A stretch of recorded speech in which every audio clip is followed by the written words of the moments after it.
Colonialism, a word that echoes through the annals of history, shaping the destinies of nations and continents. Nowhere is this more evident than in Africa. And this is what I don't understand. Europe is always lecturing Africa on democracy. Seriously, Europe has no place in lecturing Africa on democracy. Having sold Africans into slavery for 500 years and colonized us for 100 years. Seriously, Europe lecturing Africa on democracy is as ridiculous as FIFA lecturing Nigeria on corruption. I was little, my brother and I, my father bought us a little pet dog.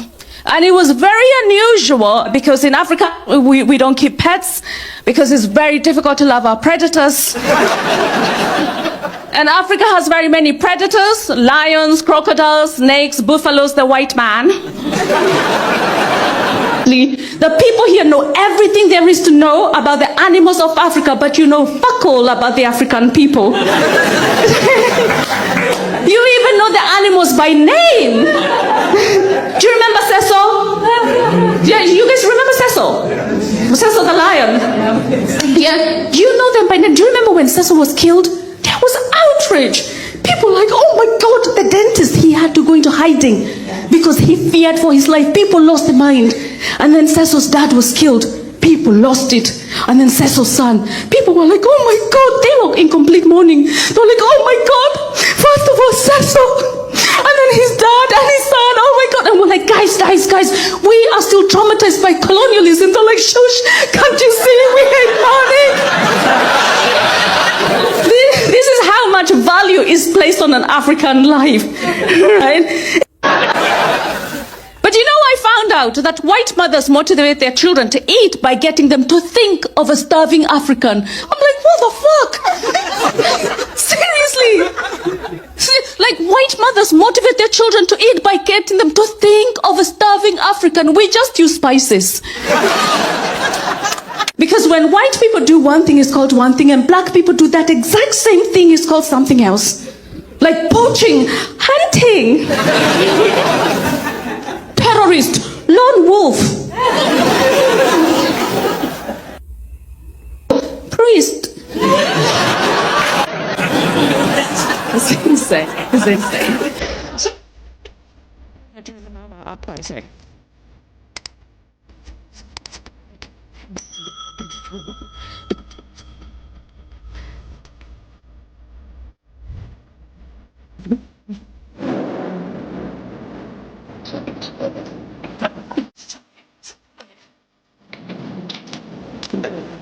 Always asking black comedians, why do you always talk about race? Because privilege is taken. That is why. We talk about race to highlight our plight. You know, we don't talk about race to make white people feel uncomfortable. We do that anyway without even trying. And this is it, because people are always asking me, why is it that Africans are such fast runners? I say it's our fastest mode of transport. But the truth of the matter is we're always running away from something. We're always running away from hungry wildlife, angry tribesmen, neo-colonial legacies. So the Europeans arrived in Africa to find a continent without borders, and they started marking their territories using flags. I believe animals do the same, but with urine. And so the Europeans arrived in Africa. They destroyed our cultures. They looted our artifacts. And now Europeans are complaining that Africans are coming to Europe for economic reasons. Why else? To polish our artifacts.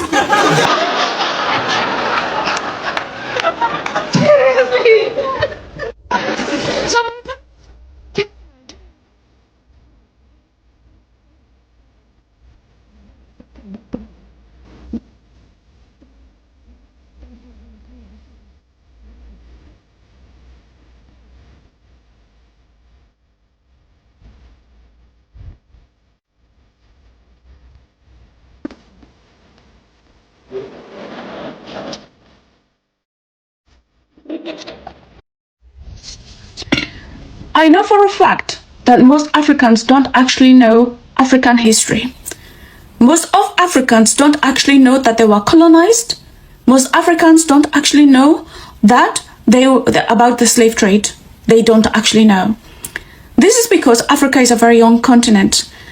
something like 75% of people in Africa are under the age of 30. And we have been let down because of the lack of knowledge of our history. Most of African countries were colonized, and they were colonized with the use of very grotesque violence. King Leopold II of Belgium killed 10 million Africans in 7 years. And the ones he didn't kill, he chopped off the baby's hands and feet. The Germans in Namibia, they got people to decapitate their families, and so that they could take the skulls back to study. The British in Africa, why are we not learning our history? And the reason Africans are not taught our history, because it's too painful. It's too painful, and people don't actually want you to know the horrors that have been dished out on Africans, because the only thing that they want to show us is that Europeans come to Africa to give us aid. Europeans do not care about Africans. They sold Africans into slavery. And when slavery was supposedly over, they colonized Africans and they turned them into slaves in their own homes. Now, and this history is so recent. It's so recent. We celebrated, Kenya only celebrated its independence about just over 50 years ago. It's so recent. Your parents will tell you this history. We need to insist that Africans are taught our own history to control our narrative. The missionaries did not bring religion to Africa. We were already religious. The reason Africans are religious is because we were already religious. For example, my tribe, the Gikuyu people, we already worshipped Gai, our God, who is omnipresent, who is invisible to the naked eye.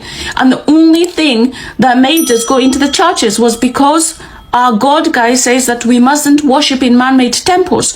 And therefore we worshipped under sacred trees, and they cut down those trees in order to prove to us that our gods did not exist.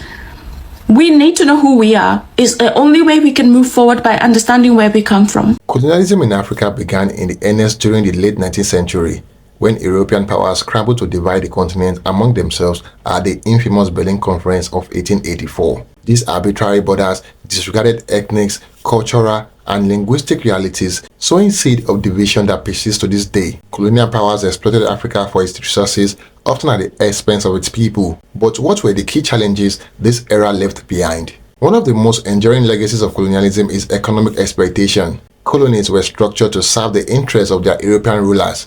Cash crops like cocoa, cotton, and rubber replaced subsistence farming, leaving economics dependent on export and vulnerable to global market fluctuations. Colonial borders grouped rival ethnic groups together while splitting others apart. These artificial divisions have fueled conflict and hindering nation building. Political systems imposed by colonial rules often prioritize centralizations and authoritarianism, paving the way for post-independence struggles. For example, the Rwandan genocide of 1994 had roots in colonial policies that exacerbate ethnic divisions. This is just one tragic case among many. Colonialism disrupted Africa's culture, imposing European languages, religions, and education system. While these changes create opportunity for some, they often led to the erosion of indigenous knowledge and traditions. Despite the challenges, African nations have showed immense resilience. Independent movement in the mid-20th century marked the beginning of a long road to self-determination. Addressing the legacy of colonialism requires systemic change, economic diversification, political reform, and cultural revitalization. Pan-Africanism, a vision of unity and cooperation, is central to this effort. The challenges of colonialism are profound, but they are not insurmountable. Africa's story is one of resilience, innovation, and hope. Colonialism's shadow looms large, but Africa's light shines brighter. Together, we can understand the past, learn from it, and build a future that honors the continent's incredible potential. And there you have it, guys. Kindly like and share your thoughts in the comment box below. Until next time, cheers and have a good one.